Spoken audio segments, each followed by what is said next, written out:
Como ler livros teológicos? Como discernir o objetivo do livro e compreender o seu conteúdo?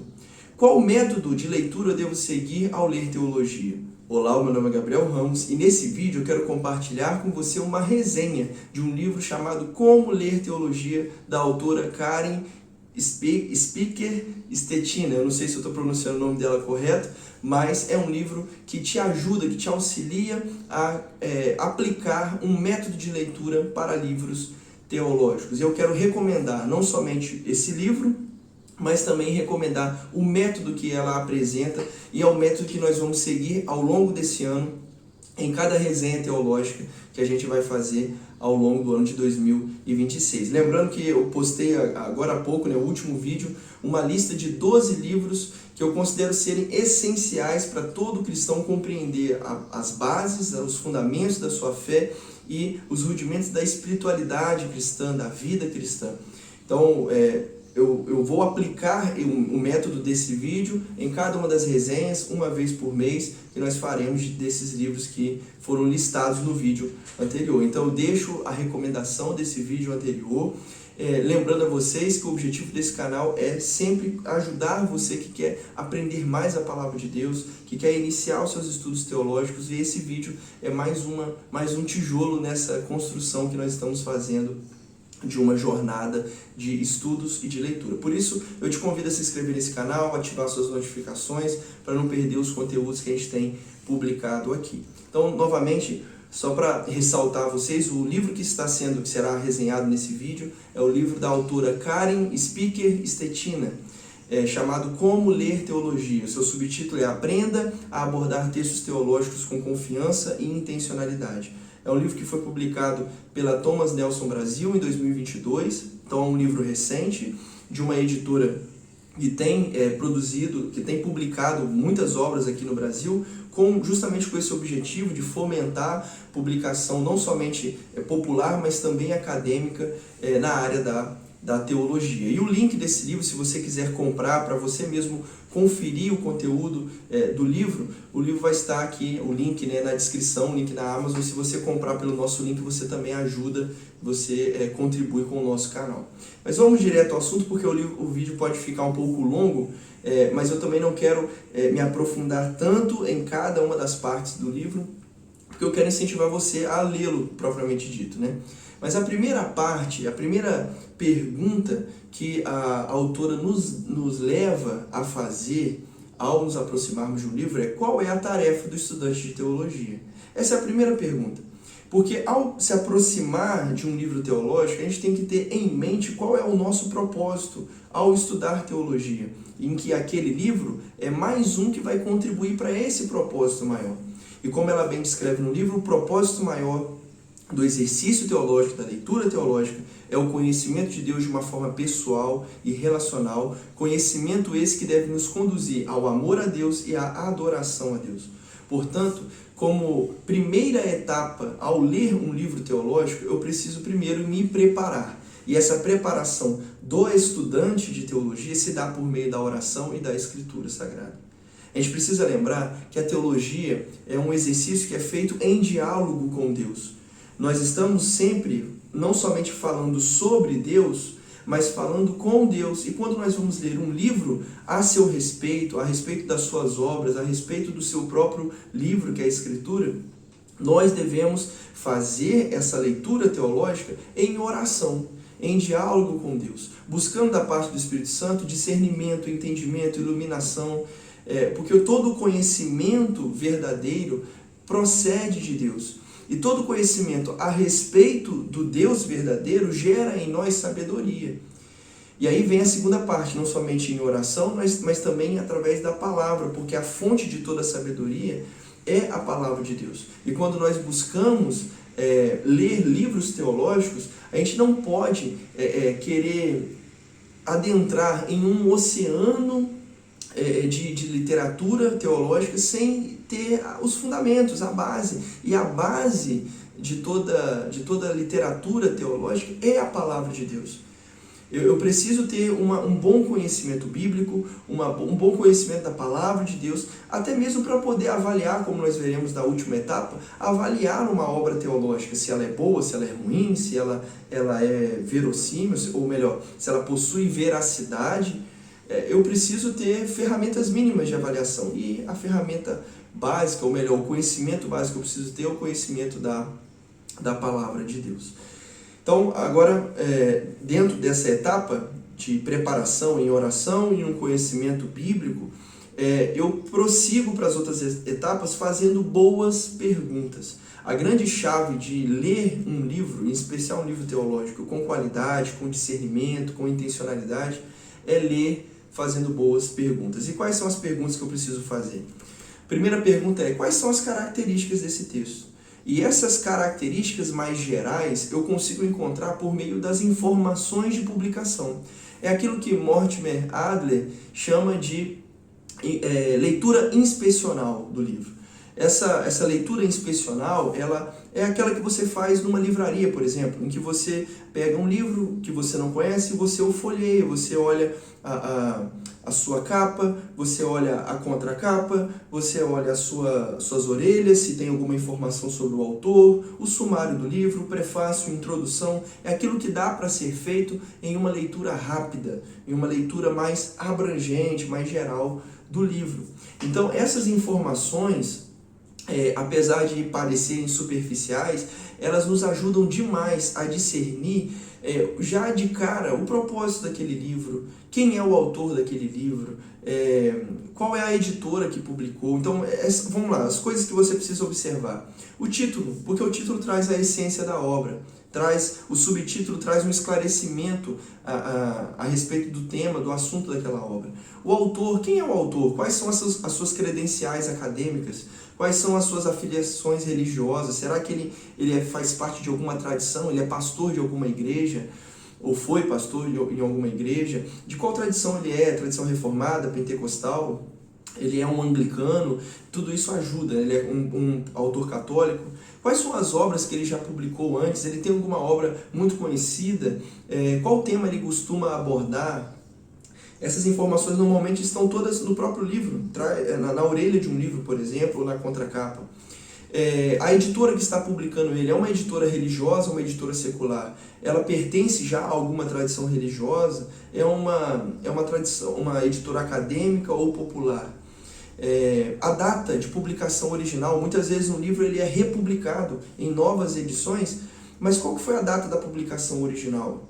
É uma tradução ou é um livro que está publicado na língua original em que foi escrita? Se for uma tradução, é uma boa tradução? Você conhece o tradutor? A edição é uma edição mais recente ou é uma edição mais antiga? Eu vou dar até um exemplo aqui de um livro que eu estou lendo agora, que é As Institutas, de João Calvino, a Instituição da Religião Cristã. Esse livro aqui, e a Karen ela até dá esse exemplo ao falar sobre edições, é um livro que foi publicado em algumas edições. Então, dependendo da edição que você for ler, o texto será diferente. Existem edições publicadas aqui em português, que é a primeira edição que ele publicou. É um texto mais curto, tem um propósito um pouco diferente. Já essa edição, que é a edição completa, aqui é o tomo 1, né, tem um outro tomo ali na estante, já é a edição completa, a edição final do livro, que tem um propósito um pouquinho diferente. Então, observar a edição é importante. O público-alvo, qual é o público-alvo? Qual é o foco do autor quando ele for escrever esse livro? O propósito, muitas vezes o livro teológico ele traz esse propósito de forma declarada logo no prefácio ou na introdução do livro. E se você faz essa leitura inspecional já lendo o prefácio e a introdução, você já tem uma noção se ele quer narrar uma história, descrever fatos, informar a respeito de algum assunto, instruir, treinar, entreter, convencer, se ele está se opondo a alguma doutrina que ele considera como sendo equivocada. Tudo isso você percebe logo na introdução, no prefácio do livro. Endosso, será que tem algumas pessoas que você já conhece? Às vezes você não conhece o autor, mas você conhece aqueles que endossam aquela obra. Quem são as pessoas que endossam? O que elas afirmam a respeito do livro? Isso também é importante nessa leitura inspecional.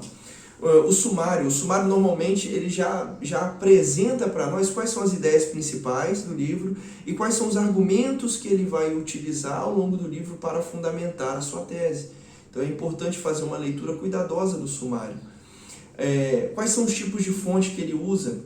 As principais influências que ele recebe, você pode dar uma olhada nas notas de rodapé ou na bibliografia que está lá atrás. Será que tem partes da Bíblia que são mais citadas ou partes da Bíblia que são excluídas, que não são mencionadas? Percebe que todas essas características não é algo tão profundo, você não vai se aprofundar em tudo isso, mas você vai dar uma olhada no livro. E vai variar, né, a sua capacidade de compreensão de cada uma dessas características, varia de acordo com a sua bagagem. Então, se você já conhece muitos autores, muitos teólogos, você já vai talvez conhecer esse que você vai olhar no livro, e você já vai saber um pouco da sua biografia. Se você já tem familiaridade com outros teólogos que fazem parte da comunidade acadêmica no mundo, você talvez vai reconhecer quando tiver algum endosso. Mas caso a sua trajetória seja pequena, você começou agora a estudar, nem tudo que você vai compreender, mas você já vai ter uma noção abrangente do assunto, das credenciais do autor, e isso já vai ajudar um pouco na próxima etapa. Qual que é a segunda pergunta que eu posso fazer para um texto, para um livro? Qual é o contexto da obra? Aqui é uma pesquisa que você pode fazer por fora, mas de uma certa forma também é um aprofundamento da anterior. E você pode ir tendo maior noção dessas informações na medida que você lê o livro. Então, existem muitos livros que o prefácio da obra é feito por outra pessoa, que não o autor do livro. E nesse prefácio, o contexto da obra ele é um pouco explicado, em especial obras mais antigas.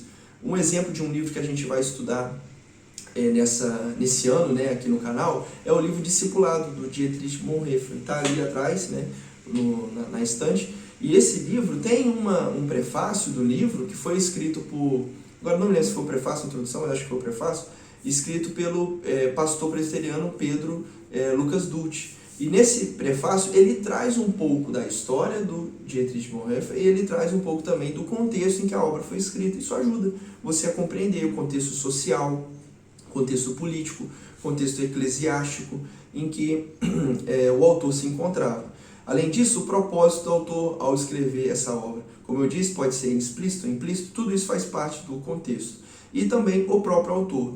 Às vezes, numa leitura inspecional, você não soube identificar quem é o autor com precisão, as informações bibliográficas que estavam no próprio texto, biográficas, melhor dizendo, que estavam no próprio livro, não eram suficientes, e você vai fazer uma pesquisa um pouco maior sobre ele, sobre a sua filiação religiosa, formação educacional, origem étnica, formação sociopolítica, referências que ele possui. Eu recomendo que você faça uma pesquisa na internet, mas tome cuidado com as fontes que você utiliza. É interessante talvez usar como fonte um próprio site de uma editora ou um site de alguma faculdade, alguma universidade em que aquela pessoa trabalha ou já trabalhou, algum site da própria pessoa. Hoje em dia você tem muitos autores modernos que têm um site próprio, né, que tem um site que ele próprio administra, ou sua própria equipe administra, em que está lá reunidos os seus livros, um resumo de quem ele é, da sua biografia. Eu lembro aqui de cabeça, né, John Piper tem o site Design God, você tem N.T. Wright, que também tem um site dele, em que há um resumo da própria vida da pessoa. Tá? Então, procurar sobre o contexto daquela obra, envolvendo aí a vida do próprio autor. Terceira pergunta, qual é o arcabouço teológico da obra? Na medida em que você for lendo a obra, é importante você buscar discernir, primeiro, qual é o assunto geral da obra. Então, toda obra se encaixa em um determinado assunto. Quando nós olhamos as informações de publicação, você tem algumas categorias em que a própria editora traz, em que categoria se encaixa aquela obra. Inclusive para catalogação e organização em uma biblioteca e tudo mais. aquilo já ajuda. Mas na medida que você for lendo o texto, você também vai perceber isso, que qual é o assunto principal daquela obra? Será que é um livro de introdução à teologia, prolegômenos da teologia? É um livro que foca na revelação de Deus, ou na própria natureza de Deus, é uma teontologia, ou é uma cristologia, fala sobre o Espírito Santo, sobre a salvação, sobre a igreja. Então são os temas da teologia sistemática em que aquele livro pode estar encaixado dentro daquele assunto. Uma outra coisa que é necessário observar é como ele aborda esse assunto. Será que ele aborda de uma forma mais bíblica, mais sistemática, mais histórica, mais prática, filosófica? É uma abordagem apologética? Qual é a abordagem que o teólogo dá a esse assunto? Depende do tipo de teólogo, se é um teólogo bíblico, sistemático, histórico, como eu disse aqui. Segunda coisa que você precisa observar quanto à abordagem é o gênero da obra. O mesmo autor, ele pode ter livros escritos em múltiplos gêneros. Ele pode escrever um sermão, como nós temos publicado, por exemplo, os sermões do Padre Antônio Vieira. Você pode ter um tratado, você pode ter uma polêmica, no caso aqui a polêmica quando um autor ele contrasta com uma ideia que ele considera como sendo herética, ele quer combater aquela heresia. Você pode ter um diálogo entre dois autores, você pode ter um credo, uma confissão, por exemplo, um livro, uma confissão de fé de Westminster, é um gênero teológico específico, ou um catecismo, o catecismo maior de Westminster. Você pode ter um comentário, como os comentários de João Calvino, você pode ter uma obra de referência, como um dicionário, por exemplo, o dicionário de Paulo e suas cartas, que é uma coletânea de vários autores, vários verbetes a respeito da teologia de Paulo. E por aí vai, teologia sistemática, uma história, uma sátira, uma poesia, um hino, uma coletânea de hinos ou de orações, uma biografia, uma obra apologética, uma obra mística ou devocional. Então, observar o gênero é importante para você saber como aquele autor abordou aquele tema. E, por fim, na parte da abordagem, qual é o método que ele utiliza? É um método proposicional? É um método racionalista, proposicional, de proposições que afirmam argumentos a respeito de um objeto que está sendo estudado? É uma abordagem experiencial, ele está focando na experiência de vida dele, ou na experiência religiosa do seu grupo? É uma abordagem sistemática, como as teologias sistemáticas possuem? É uma abordagem, um método histórico, um método histórico crítico, ou método histórico gramatical na análise do texto bíblico, e por aí vai, né? Existem vários métodos. A Carmen ela se aprofunda um pouco mais e ela traz até um glossário no final do livro para explicar um pouco melhor o que é cada um desses métodos. Estamos chegando ao fim, né? A quarta pergunta que a gente deve fazer: quais são e como o teólogo utiliza as fontes no seu livro? Então, existem 4 fontes que, ao longo da história da teologia, são consideradas como fontes fundamentadoras. Inclusive, eu já publiquei um vídeo nesse canal sobre essas 4 fontes, né? A Escritura, a tradição, a razão e a experiência. Eu vou deixar o link aqui, nunca lembro se é aqui ou se é aqui, do vídeo que eu publiquei sobre esse tema, as 4 fontes da teologia. Mas o autor ele pode dar ênfase a uma dessas fontes no livro em que ele está publicando. Se o livro tem uma abordagem histórica, provavelmente ele vai abordar mais a tradição da igreja. Ou se um livro ele tem uma abordagem mais bíblica, ele vai focar na escritura sagrada. Se o propósito do livro é fazer um diálogo com a filosofia, é provável que ele também faça uso, despenda bastante tempo falando sobre a razão e sobre o uso da razão naquela abordagem, né? Naquele tema que ele está abordando. Então, existem múltiplos propósitos em cada livro e ele pode fazer uso dessas fontes de forma variada. É claro que, como protestantes, nós entendemos sempre que as demais fontes, a tradição, a razão, a experiência ou qualquer outra coisa, como a própria ciência ou as circunstâncias sociais, outras disciplinas do saber, todas as fontes de conhecimento que nós podemos utilizar estão sempre submetidas à Escritura Sagrada, estão sempre submetidas à autoridade maior, que é a autoridade da palavra. Mas é importante você observar qual dessas fontes o teólogo mais utiliza e como ele as utiliza. Em quinto lugar, quais são as perspectivas do teólogo? Aqui você vai focar na tese. Identificar qual é a tese. Você já entendeu qual é o assunto geral, a abordagem que o teólogo faz a esse assunto, as fontes que ele utiliza para esse assunto, mas qual é o argumento, a tese que ele defende a respeito desse grande assunto. Quando a gente fala sobre a tese, a gente está se referindo à proposição central em resposta a uma pergunta, em resposta a uma questão crucial. Então ele pode perguntar, por exemplo, estou pensando aqui em algum exemplo, né?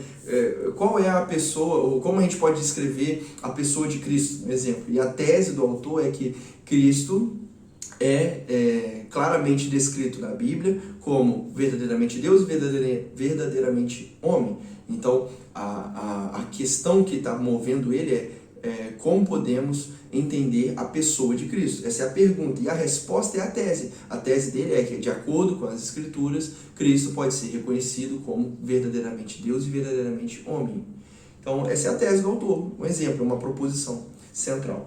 Os pontos-chave são os argumentos que ele levanta em apoio a essa tese. Normalmente, os autores vão despender de vários capítulos para fundamentar essa tese, que ela é apresentada logo no início do livro. E cada capítulo é um ponto-chave, um ponto de apoio à tese central. E nesses pontos-chave é comum o autor usar termos-chave, termos que são importantes para o autor fundamentar a sua tese. E esses termos podem ser ou conceitos teológicos, ou palavras importantes. E é importante você observar, porque às vezes o mesmo conceito teológico que é utilizado de uma forma por um autor, um teólogo ao longo da história, é usado de uma outra forma, dependendo da tradição, por exemplo, teológica. Justificação, por exemplo, é um conceito que para a teologia reformada tem um significado que é um pouco diferente se você estiver lendo um teólogo católico, que é diferente, que tem nuances diferentes se você estiver lendo, por exemplo, um teólogo que faz parte da nova perspectiva sobre Paulo. Então, o mesmo conceito teológico é importante você observar como que aquele autor utiliza esse termo, utiliza esse conceito. Como é que eu identifico isso? Procure palavras que são muito repetidas ao longo do livro, indica que essa palavra é importante para ele. Palavras que são destacadas pelo próprio autor, às vezes a própria palavra vem em negrito, em itálico, em sublinhado, dependendo da diagramação do livro. Ou palavras que você mesmo desconhece, porque isso vai agregar no seu vocabulário. Marque essas palavras desconhecidas e pesquise num dicionário teológico para que você possa ter uma noção básica, para que você consiga continuar caminhando naquele livro. Então, por fim, aí depois que você fez todo esse estudo ao longo de ler o livro, né, entendendo o contexto, entendendo quem é o autor, entendendo o arcabouço teológico desse autor, a abordagem dele, o argumento, a tese principal, os pontos de apoio a essa tese, você chega na última pergunta, na sexta pergunta, que é qual é o valor da obra? E esse valor não está em quanto eu concordo ou quanto eu discordo dessa obra, mas enquanto ela me leva a conhecer e amar verdadeiramente a Deus e aos outros e ao próximo. Lembra que a gente falou que na preparação eu preciso entender o objetivo da leitura teológica, e o objetivo do exercício teológico é nos levar a conhecer a Deus de forma pessoal, relacional, nos levando a amar e adorá-lo?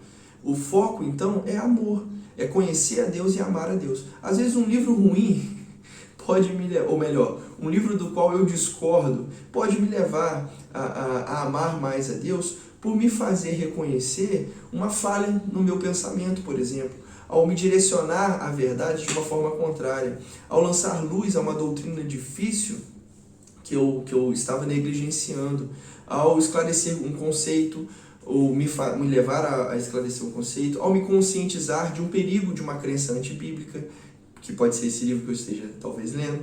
Então, a avaliação de uma obra, ela precisa se dar primeiro de uma forma, sim, subjetiva, como a gente sempre faz, eu concordo, eu discordo, mas também de uma forma objetiva. E é isso que eu queria falar agora, né? 3 critérios para você avaliar uma obra. Primeiro, a sua coerência. Essa obra tem uma consistência interna, os argumentos eles são lógicos, há uma estrutura lógica de fundamentação daquela tese, as definições que ele apresenta são claras, é perceptível a clareza nesse livro? Então, a primeira coisa é essa coerência. Segundo, veracidade. Esse livro tem uma veracidade, em primeiro lugar, bíblica. Quando você lê o livro, você percebe que há uma coerência entre o que o texto bíblico ensina e o que esse livro também ensina, há uma veracidade. Os pressupostos do autor são verdadeiros, os argumentos do autor são verdadeiros. Em terceiro lugar, o seu significado tanto teológico, ou seja, a visão que esse autor apresenta a respeito de Deus, de Cristo, do Evangelho, da vida cristã, da igreja, é verdadeiro, é um significado correto, ou o seu significado prático. As implicações, as aplicações desse livro e do tema desse livro para o indivíduo, para a igreja, para o mundo, a tese desse autor acrescenta valor espiritual para mim, ou traz benefícios para a minha vida cristã. Tudo isso são critérios para você avaliar uma obra, se a obra ela é boa, se a obra ela é ruim, se ela tem valor, se ela não tem valor. Novamente aqui, eu já falei isso antes, mas quanto maior for o meu repertório, quanto maior eu conhecer, quanto mais livros eu já tiver lido, melhor capacitado eu vou estar para avaliar um livro com precisão e com clareza. Lembrando aqui só uma frase que expressa isso, a frase do Tim Keller, que a própria autora coloca no livro. Quando você ouve e lê um pensador, você se torna clone dele. Se você realmente gastar muito tempo ouvindo e lendo dois pensadores, você vai ficar confuso. Se de fato dedicar bastante tempo lendo e ouvindo cerca de 10 pensadores, você começa a desenvolver sua voz própria. Mas depois de ler e ouvir 200 a 300 pensadores, você se torna sábio e desenvolve sua própria voz. Essa frase do Tim Keller, para mim, faz muito sentido, em especial no final do livro aqui. Para você avaliar bem o livro, quanto mais repertório, quanto mais bagagem você tiver, melhor, com mais qualidade você vai avaliar. Então, recapitulando, a preparação, propósito, entender o propósito, oração e escritura. Segundo, uma leitura inspecional, as características, as informações de publicação. Depois, uma leitura em que você observa o contexto daquele livro, contexto específico, propósito do livro, biografia do autor. Quarto, o arcabouço teológico, qual é o assunto principal desse livro, qual é o tipo de teólogo que está escrevendo, qual é o gênero da obra, qual é o método teológico que ele utiliza. Quinto, as fontes, quais são as fontes que ele utiliza? A escritura, a tradição, a razão, a experiência. Sexto, qual é o argumento principal, qual é a tese, quais são os pontos-chave que são levantados em apoio à tese, quais são os termos-chave importantes para o autor. E por fim, o sétimo, valor. Qual é o propósito maior da teologia? Esse livro alcança esse propósito? Qual é a coerência, veracidade, significado prático desse livro? Eu espero que esse vídeo tenha sido útil para você, que esse método apresentado aqui, apresentado pela Karen, tenha sido útil para você. E se foi, eu te convido a curtir esse vídeo, compartilhar com alguém, deixar aqui nos comentários a sua maior dificuldade na leitura teológica, o que mais te atrapalha ao ler livros teológicos. Eu posso fazer um vídeo aqui mais específico sobre a sua dificuldade e te ajudar nessa caminhada. Nós vamos utilizar esse método nos vídeos que virão a respeito dos livros que nós selecionamos aqui, os 12 livros. Eu espero que você nos acompanhe nessa jornada ao longo desse ano. No mais, muito obrigado por ter assistido o vídeo até aqui, que Deus os abençoe e até o próximo vídeo.